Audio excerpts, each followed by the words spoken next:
edition of the 1430 Connection on your hometown station, 1430 WNAV.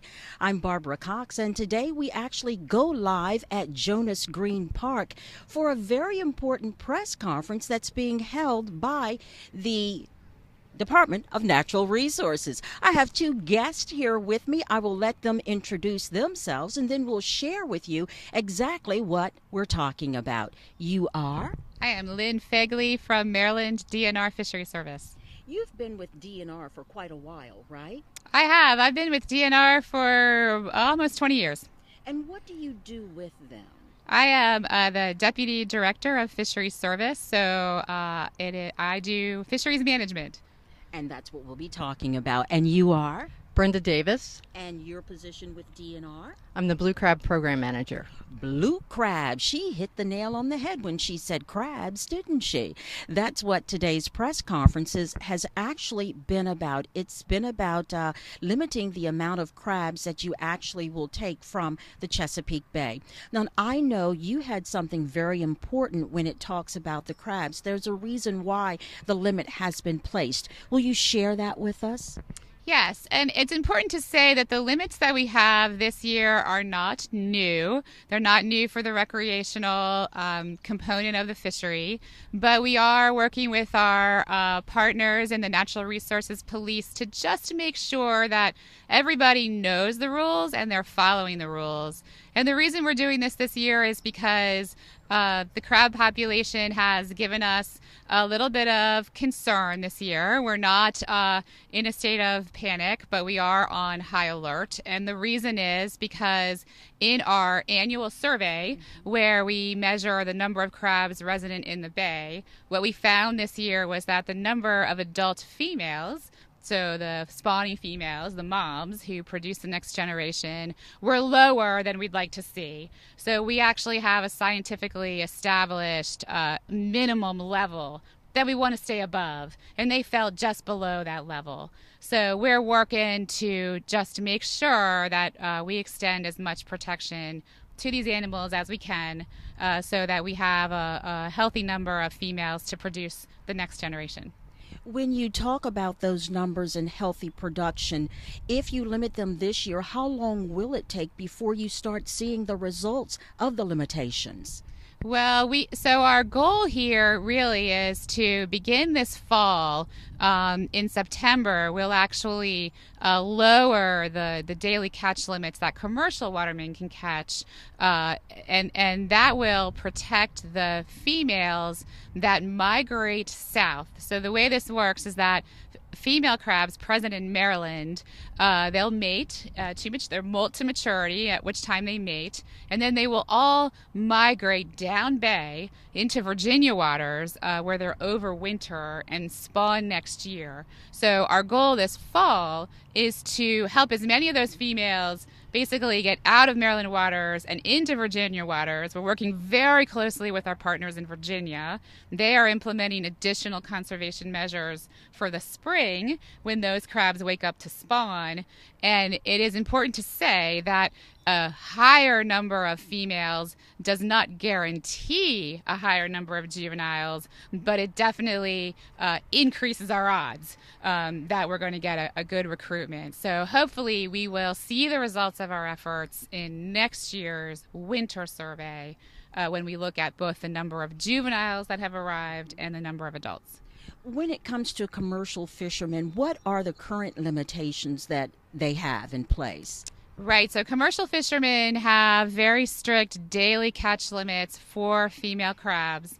Their bushel limits vary through the season, and they depend on the license type that the commercial crabber holds. So they're a little bit complicated to just repeat, but they do have a strict catch limit. They have a vessel limit, so you can't put 10 people on the boat and each get your catch limit. And they also stop commercial crabbing for females earlier. They stop November 10th, but they can continue to crab on males till the 15th of December.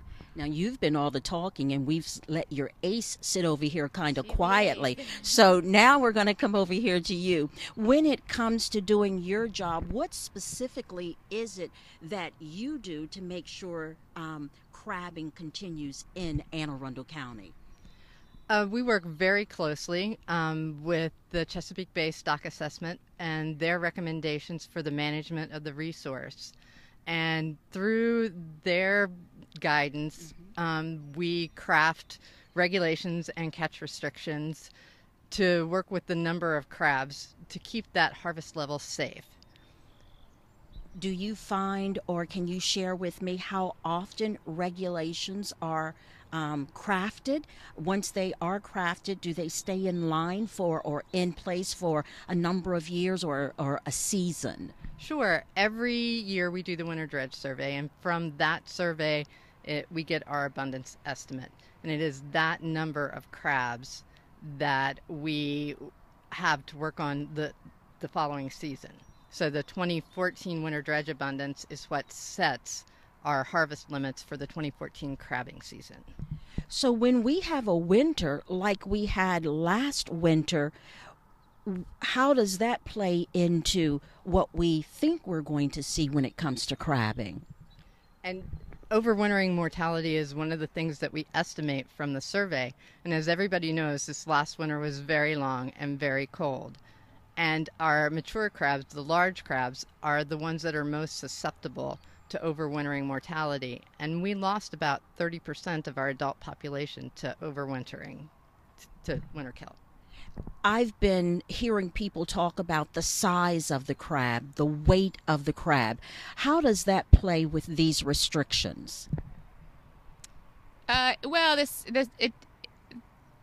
guess the way the size of the crab matters, because for male crabs we do have a size limit.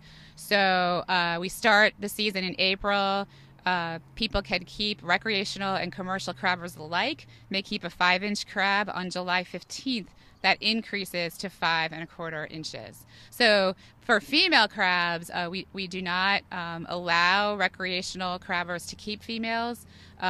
For commercial fishermen who are on very strict limits for females, they are only allowed to keep the mature females, the ones with the Capitol Dome shaped apron. And I just want to say too that I think, I don't know that everybody knows this, but female crabs that are present in Maryland, if you find a mature female crab, that female, when she molted to maturity, she did mate. She has not yet spawned. So every female crab that you find in Maryland waters is essentially a mom-to-be. And I think that's a really important that point that many people don't know. It's important because those are the very females who will embark on their trip down bay in the fall and then go to sleep for the winter and wake up and release their eggs. Now, I don't know if people are like me. I'm not a native Marylander. For me, I like to see the crabs on the plate, put a little Old Bay on it, and I go to eating. How can you tell the difference, or I don't know how to tell the difference between a male or a female crab? Help me out.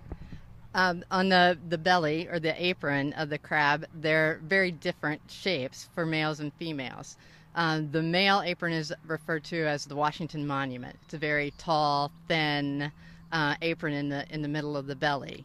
An immature female has a very triangular shaped apron, and when she molts to maturity, and they have to mate because that's their terminal molt, they don't grow anymore. They put their energy into egg production after that instead of growth. But the apron changes shape to what's referred to as the Capitol Dome. It's very rounded with the little point at the top, and that shape is what holds the egg mass. And now I've got my education. So now instead of just sprinkling the Old Bay on the outside, I'm going to flip it over and really start looking at the size of the, what's that? The apron. The apron, yes. Okay. So we know we've talked about recreational fishing and, individuals that actually catch crabs. We're not saying to them, hey, you can't crab.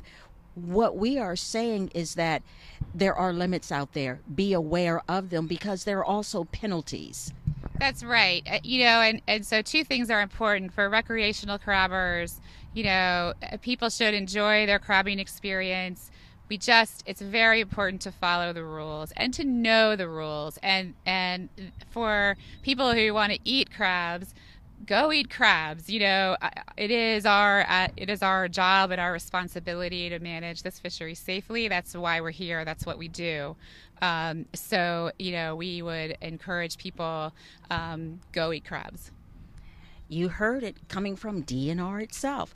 Thank you for joining me. We'll be right back with the final segment to close out the 1430 Connection.